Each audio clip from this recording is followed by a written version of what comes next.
Alright guys, today we'll be going over a tutorial of how to do a tune-up on a 3.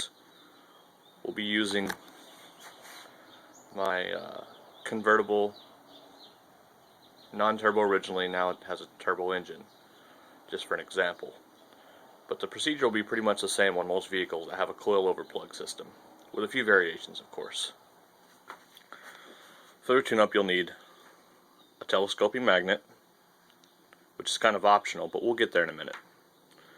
On this particular vehicle, we need a 5mm Allen, I prefer a 3/8 drive, a couple of extensions, a 3/8 ratchet, a 5/8 spark plug socket, a 12mm 3/8 drive socket, some dielectric grease, and anti-seize, both of which you can get at the parts store with your spark plugs for under a couple dollars, and gloves of course. So that's what you'll need. Let's get right to it. Remember, anytime you're working on a vehicle, always disconnect the negative cable first. If you disconnect the positive first, you can cause a spark. And if there are any fumes from the battery, there's a good possibility they could ignite. It doesn't happen very often, but you don't want it to be you when it does. This will keep everything safe and keep you from getting shocked or hurt or damaging any electronic equipment that could be sensitive in the vehicle. Alright guys, let's get to it. So on my car, I've got a strut support brace. Your vehicle probably doesn't have that, so we'll just skip that part. On this particular vehicle, it has this nice little engine plate piece that's all beat up on mine. Anyways, that's where the 5mm Allen wrench comes into place. There's 4 Allen screws holding this down. One here, here, one in the very back left corner, or passenger side, if you're not looking at the vehicle. And for me, one underneath my strut brace. That's why it's got to move. So we'll get these bolts off, and we'll go from there.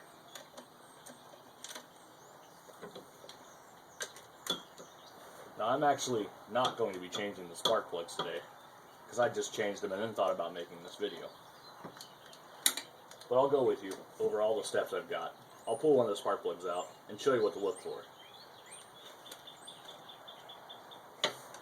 I don't like dropping bolts in the engine bay, so I'll go grab my magnet.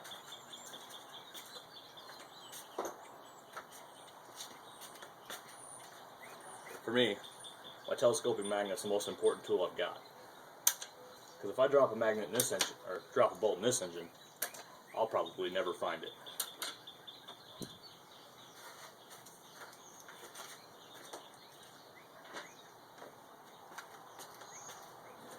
I know it's probably an extra step for you guys, but I'm not real big on leaving bolts laying in pockets on the engine bay somewhere.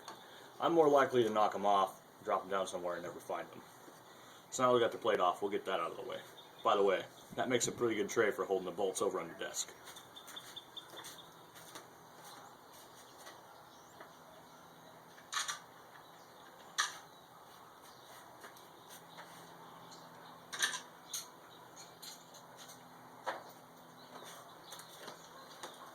So now that we've got that out of the way, we'll go ahead and take off the mounting bolts for the coilover plug system. So on mine, I'm missing this bolt. That's just really because I'm lazy. We'll go ahead and take the one off.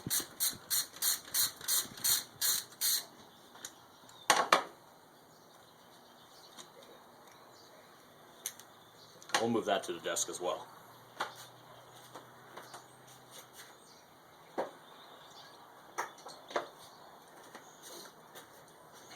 Now, unless you guys have changed the wiring harnesses on each one of your coils, they're probably like mine and broken and brittle from being cracked over time.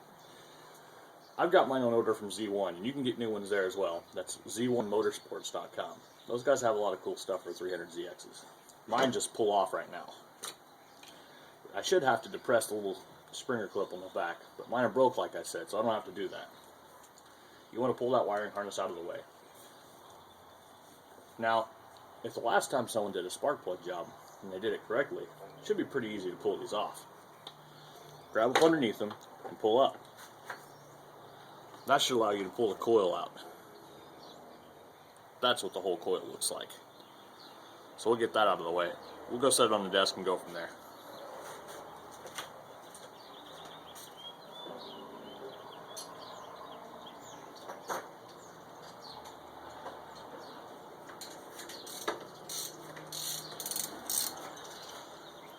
for this vehicle, it kind of takes a long extension. Yep, they're pretty far down there.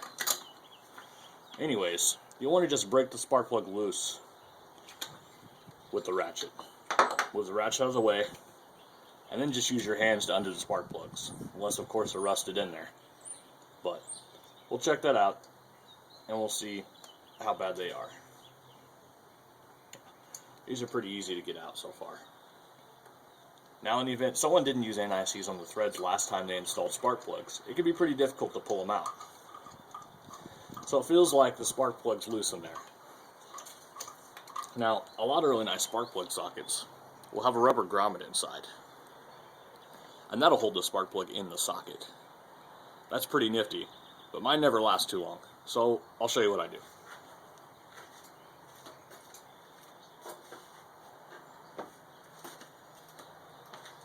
For me, I've done it this two ways. I've used the coil, stuck it back down in the hole. It usually ends up grabbing the spark plug and you can pull it out. But if you're not careful, you could damage the coil, because this is pretty flimsy rubber. And if you break those, they're pretty expensive.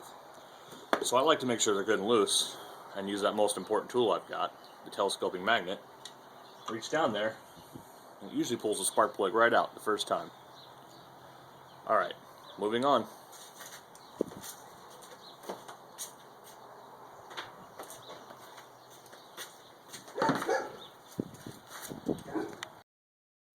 Alright, so now that we've got the spark plug out,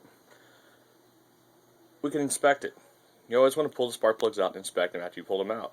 You'll notice this one's kind of burned and turned brown. That's pretty normal. There's also a little excessive carbon buildup. That's because the vehicle's been running really rich. Anyways, so since we're not actually doing a tune-up, we'll just pretend like this is the new spark plug, and I'll kind of show you where to go. So after you've inspected all of your old ones, make sure your work area is clear, and make sure that you've got it clear of anything that could fall down in the spark plug holes, or covered the holes with rags. It's more preferable. We can go on. So you want to take the new spark plug, remember we're pretending this is the new one, and put just a drop of anti-seize on the threads. Now, I got a large tub of it, but you can get the small packages for like $1.39 at most of the parts stores. That's the stuff they try to sell you when you buy spark plugs usually. It's a pretty good idea to put them on there if you got aluminum heads. Anyways, for the reason why is these are steel nickel plated. So steel and aluminum expand and contract when they're heated at different rates. The last thing you want to happen is a steel plug that's nickel plated to expand at a way faster rate than the aluminum and then cool down at a slower rate. Usually what happens is a steel plug will end up getting quenched inside the head, and then it pulls the threads out. That sucks. So anyways, make sure you use anti-seize. It just takes literally like a little drop. You just dab it on there, and that's it. Alright, so the next thing that the parts guys usually try to sell you is dielectric grease. And that goes on the other end of the plug. You put it there to keep your coil from getting rusted to the top of the spark plug. Or if you got wires, that too. Usually what will happen is the next time you go to inspect the spark plug or pull them out, you'll pull the wire off the top of the spark plug, and the metal piece will come out and be stuck on top of the spark plug. Then you got to buy new wires. So anyways,